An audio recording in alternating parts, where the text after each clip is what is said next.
నా పేరు కే ఆంజనేయులు. నేను గండిపేట సబ్ రిజిస్ట్రార్. మా దగ్గరికి గత వారం రోజుల కిందట ఒక డాక్యుమెంట్, మార్టిగేజ్ డాక్యుమెంట్ రిలీజ్ కోసం ఒక పర్సన్, అందులో ఉన్న సంతోష్ కుమార్ అనే వ్యక్తి డాక్యుమెంట్ తీసుకొని వచ్చిండు. విట్నెస్గా పెట్టిన సంతోష్ కుమార్. ఆ డాక్యుమెంట్ ఎవరిది ఈ డాక్యుమెంట్ అని చెప్తే, సార్ వాళ్ళు అంటే పార్టీస్ ఎక్కడ ఉన్నారని అడిగితే వాళ్ళు కింద ఉన్నారు, వస్తున్నారని చెప్పారు వాళ్ళు. సరే వచ్చిన తర్వాత డాక్యుమెంట్ చూస్తాను, వాళ్ళని పిలిపియండి అని చెప్పాను. అతను డాక్యుమెంట్ నా దగ్గర పెట్టి పిలుచుకొని వస్తాను సార్ అని చెప్పి వెళ్ళిపోయాడు. 10 నిమిషాలు అరగంట అయినా సరే రాకపోయేసరికి ఆ డాక్యుమెంట్ నేను మొత్తం పూర్తిగా ప్రతి ఒక్క పేపరు పరిశీలించడం జరిగింది.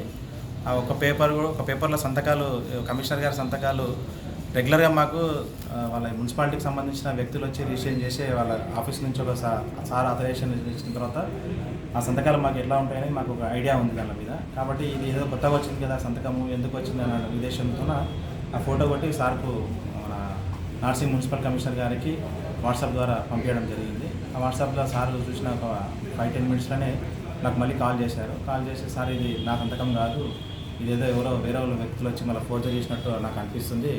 మీరు ఆ వ్యక్తులుగా మీ ఆఫీస్లో ఉంటే వాళ్ళని అలాగే కూర్చోబెట్టండి, మా ఆఫీస్ నుంచి మా సిబ్బందిని పంపిస్తాము, దాని గురించి ఎంక్వైరీ చేద్దాం సార్ అని చెప్పడం జరిగింది. సరే, వాళ్ళు హాఫ్ అన్ అవర్ తర్వాత కూడా రాలేదు, 1 అవర్ తర్వాత కూడా రాలేదు. ఆ రోజు మొత్తం అయితే వాళ్ళు రాలేదు. అదే విషయం కమిషనర్ గారికి చెప్తే కమిషనర్ గారు పోలీస్ కంప్లైంట్ కూడా ఇవ్వడం జరిగింది.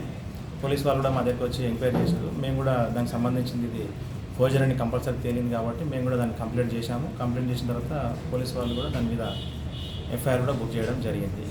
గత 2 డేస్ బ్యాక్ కూడా వాళ్ళని రిమాండ్ చేయడం కూడా జరిగిందని మాకు తెలిపారు. Okay, thank you.